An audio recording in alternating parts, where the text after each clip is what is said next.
Bismillahirrahmanirrahim. Assalamualaikum warahmatullahi wabarakatuh. Perkenalkan, nama saya Kafi Abdurrahim. Saya dari mahasiswa Fakultas Sistem Informasi dari UPBJJJ Universitas Terbuka Jakarta. Oke, kali ini saya akan mempresentasikan dari tugas kedua, yaitu dari tugas eh, pemrograman berbasis perangkat bergerak, yaitu di tugas kedua.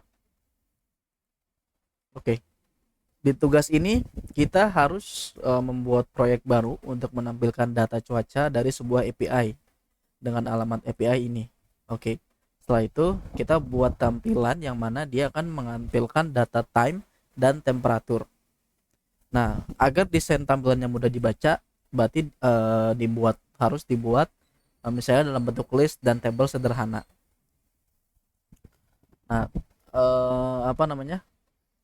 Lalu kita membuat code ini menggunakan Ionic. Oke, sebelumnya kita kenalan dulu sama Ionic. Ionic ini itu open source yang mobile UI toolkit untuk membuat sebuah website secara mobile dengan pembuatan secara modern, dan kita bisa langsung membuat Ionic ini membuat aplikasi atau website itu menggunakan Ionic. Kita bisa langsung aja ke dokumen, lalu kita buka guide. Nah, di dalam guide ini kita harus masuk ke environment setup dulu. Kita harus mengecek apakah device kita mempunyai Node dengan mengecek dengan cara Node version. Lalu kita juga harus mempunyai Git dengan cara ngecek Git version. Apabila kita tidak punya, maka kita harus menginstal Node.js terlebih dahulu. Nah, lalu kita akan masuk ke instalasinya menggunakan global, karena makanya di sini ada min g. Kita install secara global, lalu kita bisa membuat aplikasi, yaitu di sini create an iconic app using one of the primate app templates menggunakan Ionic Start. Jadi kita membuat aplikasi templatenya menggunakan Ionic Start. Lalu kita merun app tersebut menggunakan Ionic Serve. Seperti itu. Nah, karena saya sudah membuat aplikasinya, jadi saya akan langsung menjelaskan bagaimana aplikasi yang dibuat sesuai dengan uh, uh, soal ini. Oke, bisa kita lihat ketika kita membuat sebuah aplikasi menggunakan Ionic, dia akan membuat data struktur seperti ini, struktur folder seperti ini.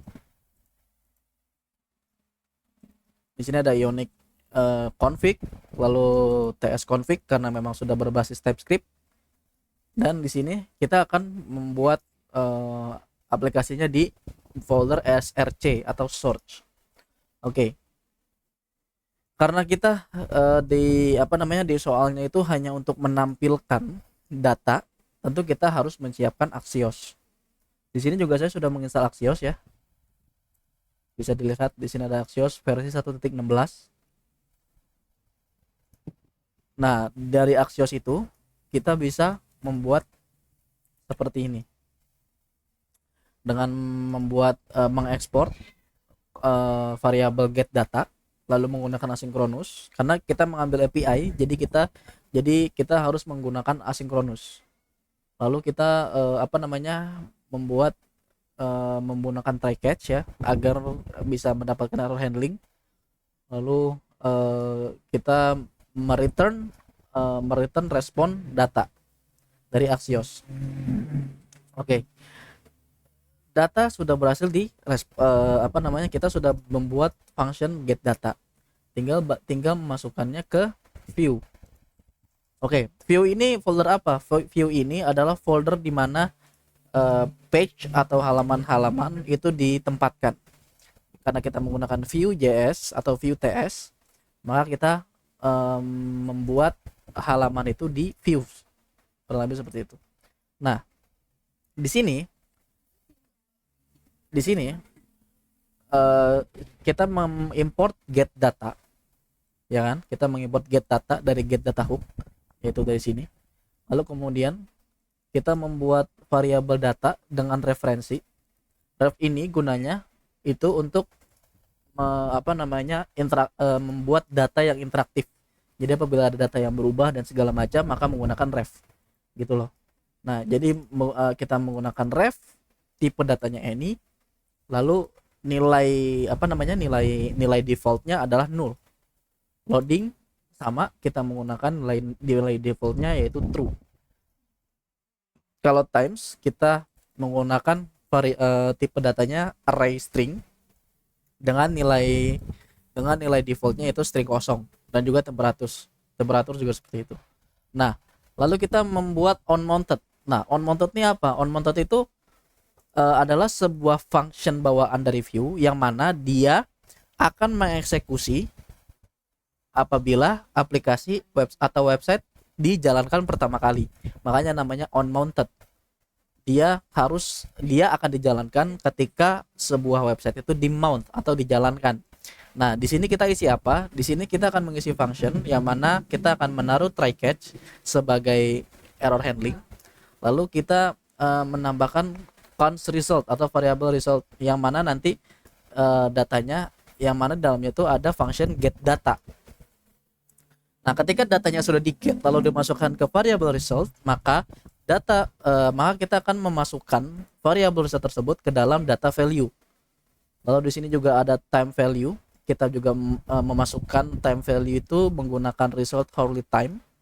Lalu temperature value juga dari result hourly time temperatur. Nah, di sini ada finally. Finally ini gunanya itu apabila try-nya berhasil, maka dia akan mengeksekusi yang ada di dalam finally juga, yang mana di dalam finally ini loading value akan berganti menjadi false. Ini gunanya untuk apa?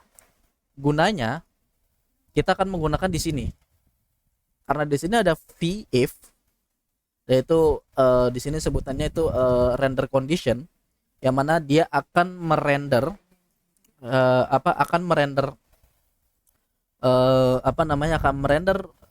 kontainer ini apabila variabel yang ada di dalam loading bersifat true, yang mana kita sudah menggunakan value true, karena value loading itu secara default true, maka dia akan merender komponen ini terlebih dahulu.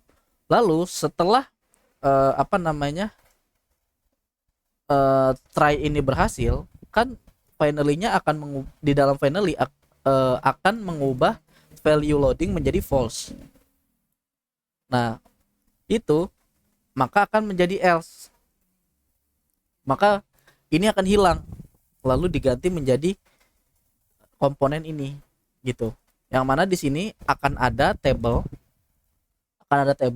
yang dimana dia akan ada table row, ada t-head, dalamnya ada table row.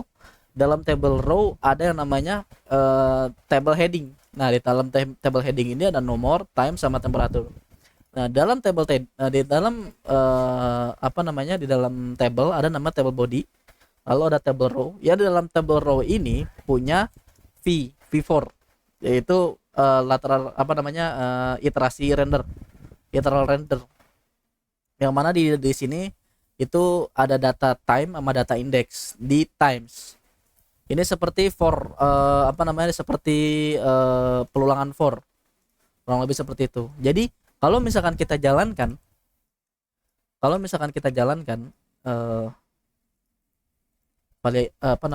variabel ini ya.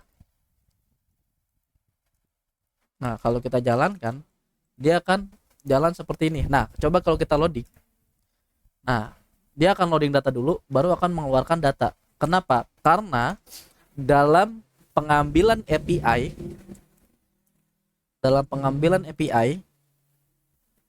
itu akan membutuhkan waktu yang lumayan lama, mungkin sekitar 1 detik, paling lama 1 detik atau 2 detik.